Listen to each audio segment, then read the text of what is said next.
Our friends Neil and Anne had returned home and we were exhausted. Far from having to worry that we might overwork our guests, we'd had to come up with ever more cunning ways to slow them down. Breakfast, breakfast, brunch, afternoon tea, dinner, supper, another glass. Suffice to say, with their help we got more done than we imagined we would in the short time they were here. Neil and Anne, we salute you. We'd toast you, but we're giving our livers a few days off. Good morning. It is Tuesday mid-morning, I think, and our friends Neil and Anne have left. They're driving their merry way back to England, which is going to take them a long time. And continuing all the good work that they've done, I'm now going to go up onto the roof of the lean-to barn to start replacing some of the tiles that have been damaged over the years, but they haven't damaged what's underneath. So I'm just going to try and shore up some of the damaged tiles, replace some of the damaged tiles. September is coming, and I think September's still going to be a bit like August. It's going to be glorious. But I'm getting buzzed by a bee, I think. But I've got to have the roof of the barn, the orangery, the lean-to barn, and the chateau. That's all of the roofs effectively sound before the rains start. So I've got a little bit of work to do. I've been searching the barn for one of my hard hats, because I used to own two construction site hard hats, and I must have left them in England because I can't find them anywhere. So I've had to use the next best thing, which is quite amusing. So I shall be on the roof today wearing my riding hat, which looks very funny. Especially with these tufty bits of hair. I'm not really dressed for cool today. Oh well. Incoming unpleasant visuals alert. For those sensitive to such things, please avert your eyes now. So on the roof here, I've noticed there are some dried out poos, and I have no idea what would have made them. I don't really want to get too close. They're just sort of browny, grey, dried up lumps. But I know it's not Lord Percy because he's too lazy to climb up here. Any ideas? So what we can see from here is that the moss is really concentrated. Where's my finger? Over there and across the lean-to barn roof. And it's north facing, and I think north facing roofs often get the moss, but I can't help but think it's probably exacerbated by this monster of a tree, which is just huge, casting a shadow over the roof for large parts of the winter. But I'm hopeful that it won't be as bad as I think, and most of the work will be replacing tiles down there. I was worried that that knowing how many holes were in the roof on the lean-to barn, I was worried that a similar thing might be happening here, but they all look really clean. There's a bit there. This tile is loose and it was over here, and I don't know if that's because this one is damaged. And there's a couple of upturned ones there, which I assume somebody's laid over broken tiles because they didn't want to take the apex off the roof and re-mortar it. Welcome to Jane's Find of the Day with Jane.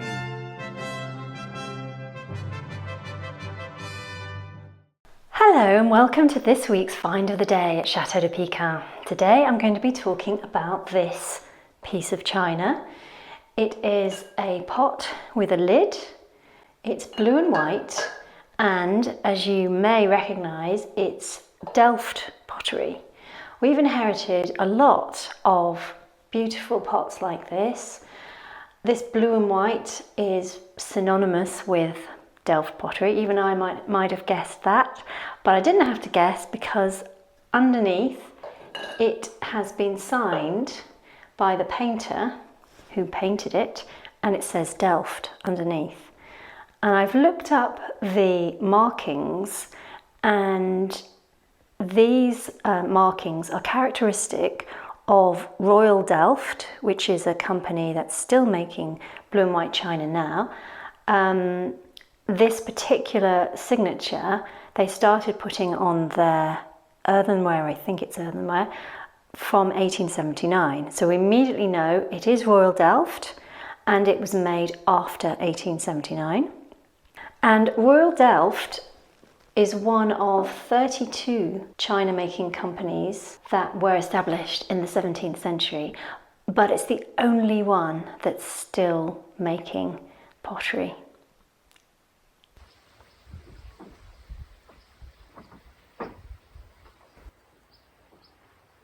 Oh dear, yeah, I got all the way up there and it was just never ending.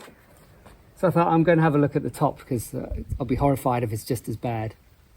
And it's, I mean, this roof is actually a little bit worse than I thought higher up, but on the other side, and those two roofs, they're really quite good. It's only a few bits and bobs. Good. So I'll take, I think that's a good one. I'll take that with me. I'll take that. Okay. Take your time. I shall.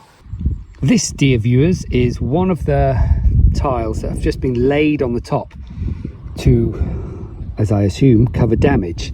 And so when we look under, we find it is covering a big hole in the roof. Luckily, or unluckily, this ridge tile is loose. In fact, all the ridge tiles are loose.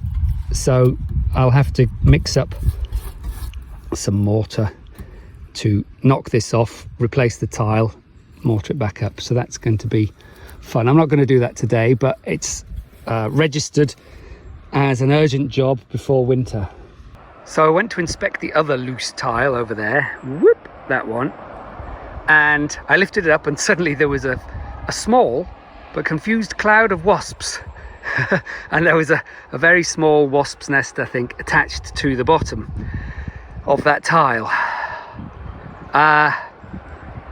So I need to stop that from happening, but I'm not willing to do anything about it whilst I'm just wearing a t-shirt. They didn't attack me, but they buzzed me and I ran away. The moment that perhaps none of you have been waiting for. So in terms of what it might be worth, what we have underneath, as well as telling us that it is Royal Delft, there is a signature of the person who painted it, their initials, and there are also two letters. It says BK, and I was able to look this up, and it tells us that the year of manufacture was 1941. So we know that it's not a tremendously old pot, and therefore it's not going to have a huge price tag. Age and rarity are the drivers of value. So it's not very old. 17th and 18th century Delft is really where the money is. 1941 is obviously wartime, so I wondered whether that might mean it was rare, but from what I can tell, probably not. So I think we're looking at something worth 100 euros or less, but it is a very lovely thing. I'm sitting right down in the corner edge of one corner of the barn roof anyway, and because we've got a broken tile, so I came to replace the tile and I just thought, oh look, all the insulation's missing, and then I noticed a skull inside the cavity, and at first I thought it was a bird, but then I noticed it had teeth. So I'll see if I can show you. There, look at that beastie. So I'm going to get it out and have a look.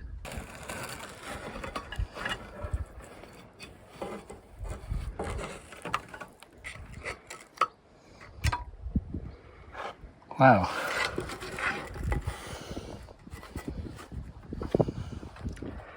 It has a long tail, or had a long tail, its spine. So I don't know what it is. Is that the other half of its jaw? Yes. Is it a pine marten? Oop. It's died in a way that it's sort of all mummified together. I have no idea whether it was fully grown and old or whether it was young. Answers on a postcard, please. Is this a pine marten? This roof beam in there, you can see, is very rotten because of there's been a broken tile, and so that's rotted in here. I guess the broken tile was this one, and then all of this beam down here is well rotted through.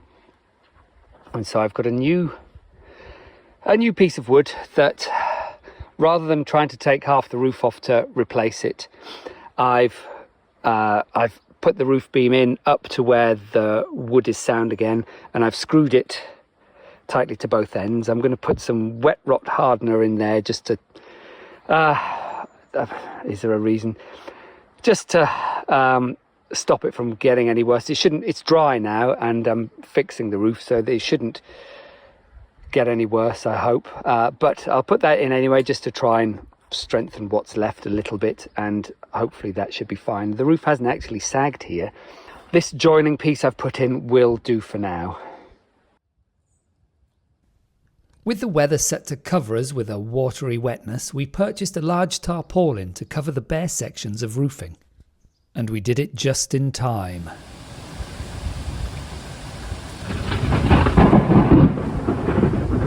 The rains came sooner than expected, unlike our friend Dave, whose plane was slightly delayed.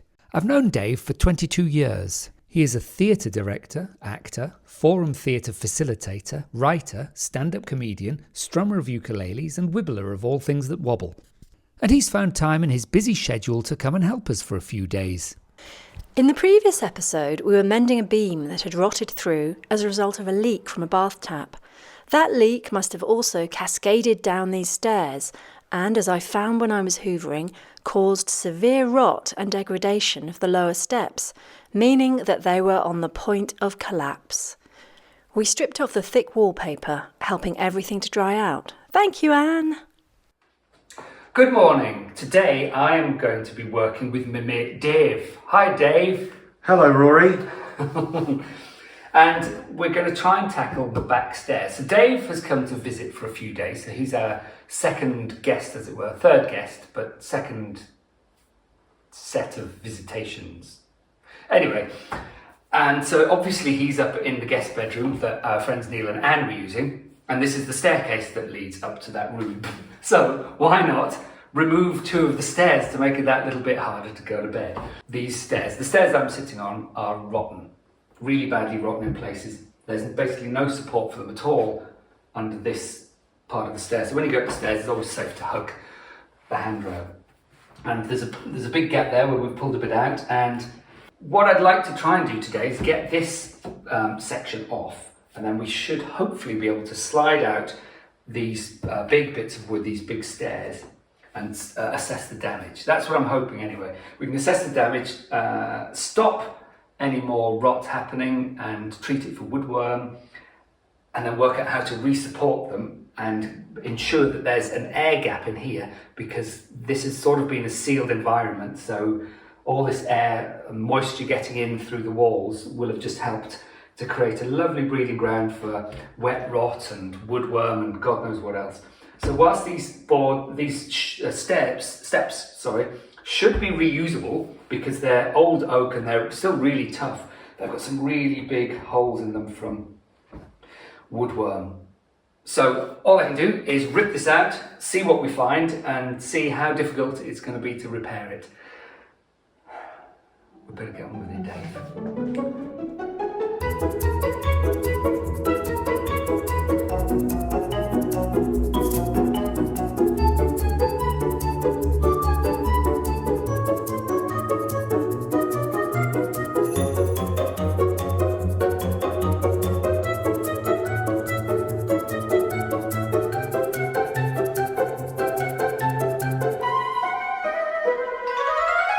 It's got some writing on there in pencil. It says the treasure is buried Oh. It actually just looks like some kind of drawing. The edge of these steps against the wall is really rotten, so there's been a lot of moisture getting in, and I'm guessing it's coming through the wall. So the question is, how do these come out without having to start at the top, taking everything down? But this one is so bowed, isn't it? Oh God. Well, that does look like it needs replacing. Yeah. So That's where it should be, and then it doesn't look so bowed when it's up to there. So I'm hoping that they. Oh, I just don't know.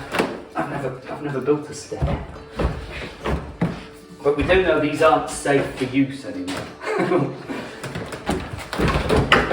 Aha! That's how it comes out. That's it. Wiggle it until it completely collapses. This time, Rory, you've bitten off more than you can chew. Is that still? That's still stir. Oh look, you can see the support with there, just about holding, but it's completely rotten. Right. Right. So that's not really safe to stand on now. And they all need treated wood. Yeah.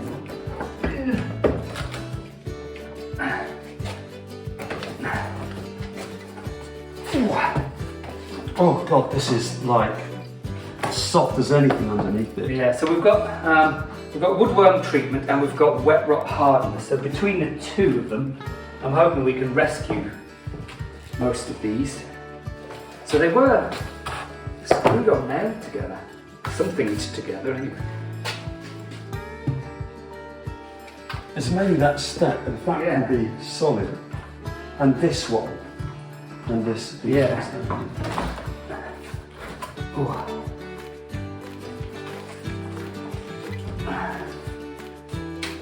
Wowzers, it smells so damp. There's shocking amounts of rotten wood, which was all the supports, like that one, coming down here to the steps. I mean, it just smells horribly damp. And in part because they've put this wall under here, and it's just completely blocked off this area, so the moisture in here is going to get trapped in. So this section, where this bit of wood is formed and goes underneath and round, this is all rotten. And here, I don't know how we're going to save it because it is just like a layer of paper holding in dust. My God, I've been walking up and down on that. Yeah, look at it, so rotten. And that's that wall there. Yeah, this is that horrible hollow brick wall that we need to probably just chop a standard brick-sized hole or something, just to let air through, or even just drill several holes. And whatever is this? It's like Wasp. I don't know, a rodent nest or something. It might be. I don't know how the rodent. Well, I suppose there's a tiny gap there where the pipe is. So it's a Nestle wrapper of something. Well, does that say lion? Do you think it was a lion? Could have been a lion. A lion bar, maybe. Maybe a lion bar. There's even a snail shell. Do you think it was a snail nest? Known for their nesting ability, the snail. They are, aren't they? Here we have the common garden nesting snail. Once it's treated, I think there's a lot there that's actually quite solid. Yeah. It's just trying to sort the bits that are There's no point in. Oh God, that's just. I'm hoping to find a solid bit because this is bolted in. There's no bolt there. Yeah. But there's no point in trying to rescue dust.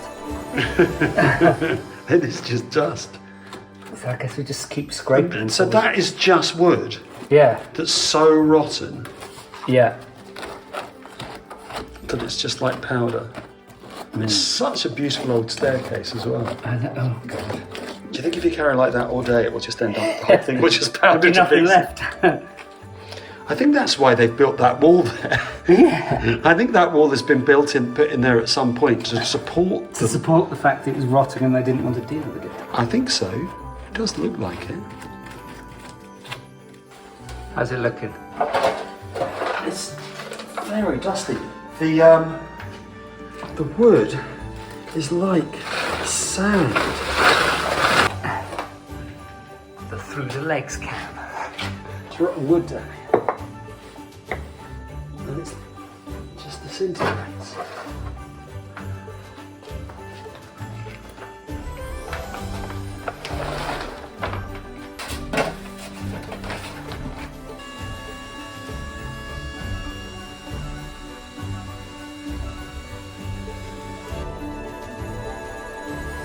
Okay, I've left Dave in there vacuuming out the stairwell, and so this is, sounds like it's finished.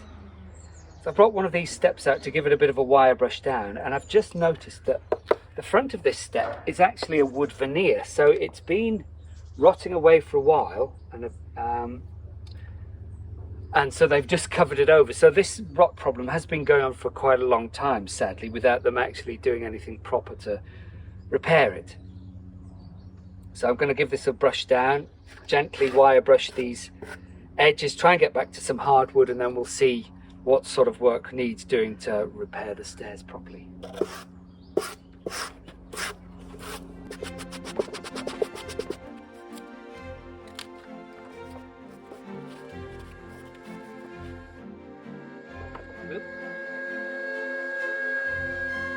Well, that's most of the rotten, dusty bits of wood brushed off now. Might be a few more bits to go, so I'm just about back to hard, tough wood. So there'll be a fair bit of filling, but it could be much worse. It could be much worse, and it would get much worse. The stairs would take much longer than 1 or 2 days to repair, so we will revisit it in the future. And now it's time for Paddleboard French with Jane and Rory, and special guest, Dave. Bonjour, je plume de ma tante. Le lac est bleu. Bonjour Jane, comment allez-vous? Très bien, merci. Et vous? Je suis jolie, oui, toi. Oh yeah. Comment vas-tu? Ah, comment vas-tu? Bonjour Jane, comment vas-tu? Très bien, merci. Et toi? Oui, ça va? L'eau est formidable. Bonjour, Bonjour Dave.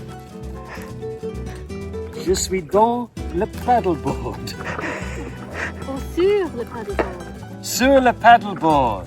Of course, on top of. We don't do in the paddleboard. Not in the paddleboard, are you? No, sur le paddleboard. Dave did A-level French, you know. Oh my goodness. Can I say, it was a long, long time ago. Well, I've certainly learned something. I hope you have too. Following Anne's great work cleaning the salon walls and panelling, I hoovered the walls again and cleaned the windows and frame, ready for putting up the new curtains.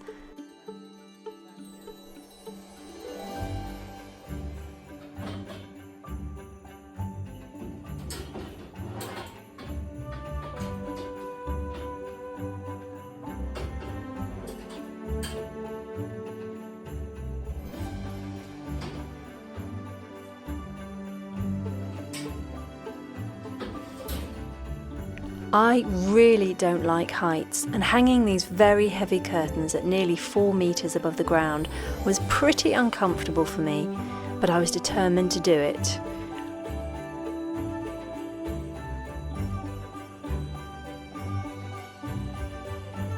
I was as worried about whether they would look right as I was worried about falling off the scaffolding or pulling down the curtain pole. In choosing this material, I knew I had to work with all the yellow in the room, as the elaborate wall coverings and ceiling decor will be here for quite a while.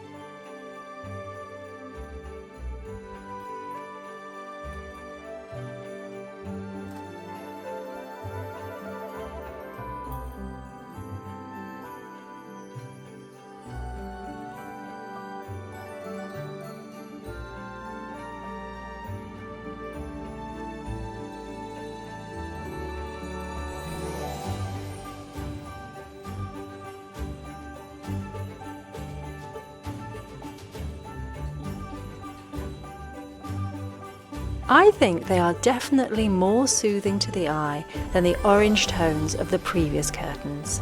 Phew.